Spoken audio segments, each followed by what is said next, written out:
창세기 3장에서 가장 먼저 등장하여 인류의 타락을 이끈 존재는 바로 뱀입니다. 성경은 이 뱀을 가장 간교하다고 묘사합니다. 여기서 간교하다는 단순히 영리하거나 지혜롭다는 의미를 넘어 교활하고 악의적인 의도를 가진 영적인 존재의 특성을 드러냅니다.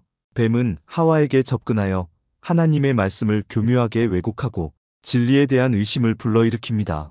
오늘 우리는 이 뱀을 사람의 정신으로 비유하여 깊이 있게 생각해 보고자 합니다. 사람의 정신은 생각하고 판단하고 추론하며 분석하는 우리의 이성적인 영역입니다. 이 정신은 놀라운 잠재력과 능력을 가지고 있어서 복잡한 문제들을 해결하고 새로운 지식을 창조하며 세상을 이해하는 도구가 됩니다. 그러나 동시에 이 정신은 세상의 수많은 유혹과 거짓된 논리에 가장 쉽게 노출될 수 있는 연약한 부분이기도 합니다. 세상은 끊임없이 우리의 정신에 다양한 정보와 가치관을 주입하며 때로는 하나님의 말씀과 정면으로 상반되는 달콤한 유혹과 논리적인 함정으로 우리를 미혹합니다. 마치 뱀이 하와에게 하나님이 참으로 너희에게 동산 모든 나무의 열매를 먹지 말라 하시더냐?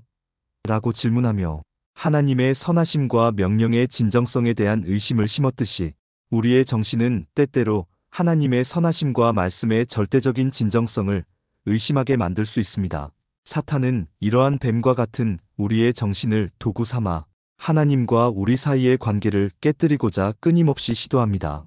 뱀과 같은 정신은 우리에게 자율성과 자유를 속삭이며 너희도 하나님처럼 될 것이다라는 거짓된 약속으로 우리를 유혹하지만 결국은 하나님으로부터 멀어지게 하는 교활하고 파괴적인 도구가 될 수 있음을 우리는 명심해야 합니다. 이처럼 우리의 정신은 영적 전쟁의 최전선에 놓여 있으며 분별력을 잃는 순간 사탄의 덫에 빠질 위험이 항상 존재합니다. 하와는 뱀에 끈질기고 교활한 유혹에 넘어가 선악과를 따먹고 하나님의 말씀을 어기고 결국 죄를 범하게 됩니다. 우리는 이 하와를 사람의 육체로 비유하여 심도 있게 살펴보고자 합니다. 우리의 육체는 감각하고 욕구하며 감정을 느끼고 최종적으로 행동으로 옮기는 우리의 몸입니다. 육체는 정신의 지배를 받을 수도 있고 때로는 강렬한 육체적인 욕구가 이성적인 정신을 압도하기도 합니다. 뱀과 같은 정신이 먹음직도 하고 보암직도 하며 지혜롭게 할 만큼 탐스럽게 보인다고 속삭일 때 우리의 육체, 즉 하와는 그 유혹에 가장 직접적이고 본능적으로 반응합니다. 눈으로 보고 손으로 뻗었다고 입으로 먹는 모든 죄의 행위는 육체를 통해 이루어집니다. 육체적인 쾌락, 안락함, 즉각적인 만족을 추구하는 것은 인간의 본능적인 부분이기에 우리는 종종 이러한 욕구에 쉽게 굴복합니다. 그러나 이것이 하나님의 말씀보다 우선시될 때 육체의 욕구는 통제되지 않고 죄로 이어지게 됩니다. 하와가 하나님의 말씀을 죽을까 하노라고 희석시키며 뱀의 유혹에 넘어갔듯이 우리의 육체는 당장의 만족을 위해 하나님의 경고와 영원한 가치를 가볍게 여기는 경향이 있습니다. 정신의 미혹을 받은 육체는 결국 하나님의 명령을 어기는 행동으로 나아가게 되는 것입니다. 이 육체의 연약함은 죄의 문을 여는 열쇠가 되었으며 한번 열린 문은 통제하기 어려운 죄의 홍수를 불러왔습니다. 그러므로 우리의 육체를 말씀으로 다스리고 성령으로 통제하는 것이 얼마나 중요한지 깨달아야 합니다. 아담은 하와가 건넨 선악과를 받아먹음으로써 하나님의 말씀을 어기고 죄에 적극적으로 동참하고 그 결과 인류 전체의 죄의 결과를 가져오는 원죄의 책임을 지게 됩니다. 우리의 마음은 우리의 본질적인 자아이자 우리의 의지, 감정, 인격, 그리고 영혼이 자리 잡고 있는 가장 깊은 곳입니다. 정신뱀의 교활한 미혹과 육체와의 죄된 행동이 죄를 지었을 때 그 죄의 결과는 우리의 마음 아담에 깊이 각인되고 전염되며 변질시킵니다. 아담이 선악과를 따먹음으로써 인류 전체의 죄의 어두운 그림자가 드리워졌듯이 우리의 마음은 정신과 육체가 지은 죄로 인해 오염되고 병들고 하나님으로부터 멀어지게 됩니다. 하나님으로부터 멀어진 마음 즉 사람의 성품은 죄로 인해 하나님과의 관계에서 두려움과 수치심을 느끼고 자신의 잘못을 인정하기보다 서로에게 책임을 전가하려 합니다. 죄를 지은 후 아담과 하와가 무화과나무 잎으로 자신들의 벗은 몸을 가리려 하고 예수님이 계신 곳, 곧 하나님의 임재로부터 숨으려 했던 것처럼 죄를 지은 마음은 하나님으로부터 멀어지려 하고 스스로를 감추고 포장하려 합니다. 이처럼 사람의 정신, 육체, 마음은 서로 끊임없이 상호작용하며 긴밀하게 연결되어 있으며 사람의 성품인 죄는 우리 존재의 가장 깊은 곳까지 침투하여 전인격적으로 우리를 타락시키는 것입니다. 그러므로 우리의 마음을 지키는 것이 곧 우리의 생명을 지키는 것임을 잊지 말아야 합니다. 창세기 3장의 핵심적인 메시지는 바로 이 지점에서 극명하게 드러납니다. 예수님께서는 사람의 죄된 성품으로는 에덴 동산에서 거주할 수 없다고 분명히 말씀하십니다. 에덴 동산은 단순히 아름다운 지상의 낙원이 아니라 바로 예수님께서 우리와 함께 하시는 하나님의 거룩한 임재의 동산입니다. 사람의 죄된 성품이란 무엇일까요? 그것은 뱀과 같은 우리의 정신이 세상의 교활한 유혹에 쉽게 넘어가고 하와와 같은 우리의 육체가 정욕과 쾌락에 굴복하며 아담과 같은 우리의 마음이 죄로 인해 오염되고 변질되어 하나님을 떠난 우리의 본질적인 모습입니다.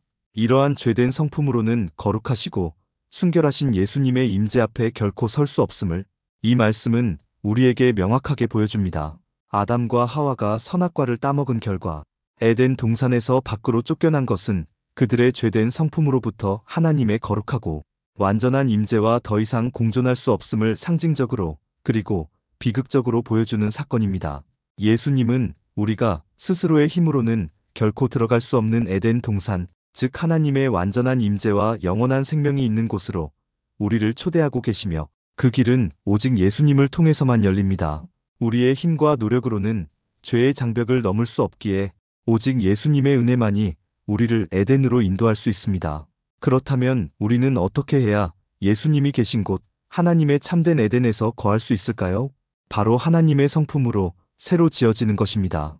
뱀과 같은 우리의 정신이 세상의 거짓된 유혹과 사탄의 괴계를 물리치고 하나님의 진리의 말씀만을 붙잡을 때 하와와 같은 우리의 육체가 세상적인 정욕을 이기고 절제하며 의롭게 하나님의 도구로 사용될 때 아담과 같은 우리의 마음이 죄의 굴레에서 벗어나 진심으로 회개하고 예수님을 온전히 신뢰하며 믿을 때 생명의 성령께서 성도들을 하나님의 성품으로 변화되게 합니다. 이것은 우리가 인간적인 노력이나 선행으로 얻을 수 있는 것이 아닙니다. 오직 예수님께서 우리를 위해 십자가에서 모든 죄값을 치르시고 부활하심으로 우리에게 베풀어 주신 새 생명, 즉 새로운 생명이 되는 놀라운 은혜를 통해서만 가능합니다. 성경은 우리가 예수 그리스도 안에 있으면 새로운 피조물이라고 선언합니다. 이전 것은 지나갔으니 보라 새 것이 되었도다. 이 새로운 존재론적 변화가 바로 우리를 하나님의 성품으로 빚어가는 과정입니다. 성령의 인도하심을 따라 매일매일 찬송과 기도와 말씀으로 우리의 옛자아를 벗어버리고 예수님의 성품을 닮아가는 삶을 살아야 합니다. 예수님은 우리에게 진정한 생명으로 인도하는 유일한 길이십니다. 요한복음 14장 6절에서 예수님은 내가 곧 길이요 진리요 생명이니 나로 말미암지 않고는 아버지께로 올 자가 없느니라고 분명하고 단호하게 말씀하셨습니다.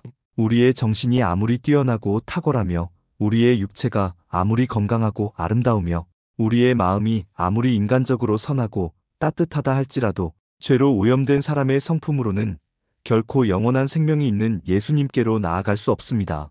오직 예수님을 우리의 구주로 믿고 그분의 보혈로 우리의 모든 죄를 깨끗이 씻음받고 성령의 능력으로 하나님의 성품을 닮아가는 새롭게 지어진 자만이 에덴, 곧 하나님의 완전한 임재 가운데 거하며 참된 평안과 기쁨을 누릴 수 있습니다.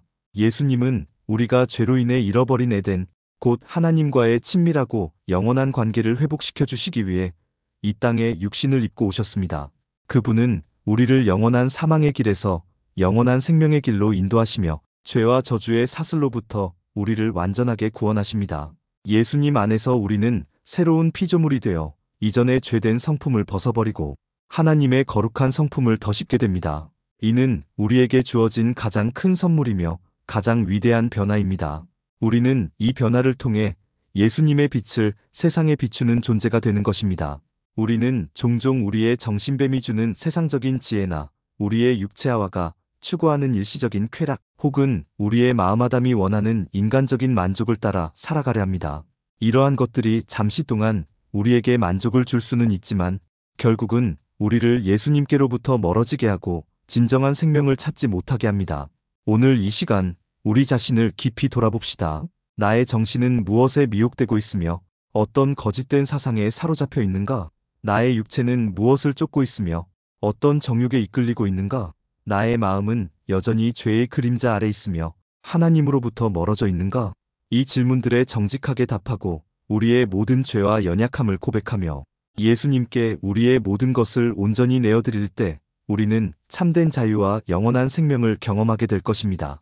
회개와 믿음을 통해 우리는 다시 예수님과의 바른 관계를 회복할 수 있습니다. 하나님은 우리가 에덴 동산에서 쫓겨난 채 영원히 고통받기를 결코 원치 않으셨습니다. 오히려 그분은 우리를 너무나 사랑하셔서 독생자 예수님을 이 땅에 보내셨습니다. 예수님께서는 우리의 죄를 대신하여 십자가에서 모든 죄값을 치르시고 영광스럽게 부활하심으로써 우리에게 새로운 에덴, 새로운 생명의 길을 활짝 열어주셨습니다. 여자의 후손이 뱀의 머리를 상하게 할 것이라는 창세기 3장 15절의 약속은 바로 예수 그리스도를 통한 인류 구원의 희망을 최초로 보여주는 예언입니다. 이 약속은 죄와 사망의 권세를 깨뜨리고 우리를 영원한 사망에서 영원한 생명으로 옮기시는 예수님의 절대적인 능력을 예표합니다.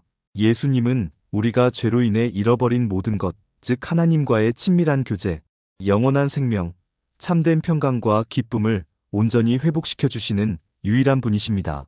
그분은 우리의 모든 상처를 치유하시고 우리의 영혼을 소생시키시며 우리를 완전한 하나님의 자녀로 회복시키십니다. 이 놀라운 구원의 계획은 하나님의 무한한 사랑과 지혜의 증거입니다. 우리의 삶 속에서 끊임없이 우리를 유혹하는 정신뱀의 세상적인 소리에 귀 기울이지 맙시다.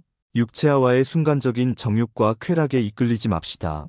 죄로 오염된 마음아담의 옛 성품을 단호히 버리고 오직 예수님만을 바라봅시다. 그분만이 우리의 소망이요, 우리의 구원이요, 우리의 영원한 생명이십니다. 예수님 안에서 우리는 하나님의 성품으로 새로 지어져 영원한 생명이 있는 예수님 계신 에덴 동산에서 하나님과 동행하는 복되고 영광스러운 삶을 누릴 수 있습니다. 예수님은 우리의 모든 죄와 허물을 사랑으로 덮어주시고 우리를 새롭게 창조하시며 우리에게 참된 정체성과 영원한 목적을 부여하시는 구세주이십니다. 그분의 한량없는 사랑과 은혜 안에서 하나님의 말씀과 찬송과 기도가 우리 안에서 이루어지게 하시고 우리는 매일매일 변화되고 성장하며 마침내 그분의 영광스러운 형상을 온전히 닮아가게 될 것입니다. 우리에게 생명을 주시고 성령으로 영원한 에덴으로 인도하시는 예수님께 모든 영광과 찬양과 감사와 함께 영원히 경배드립니다.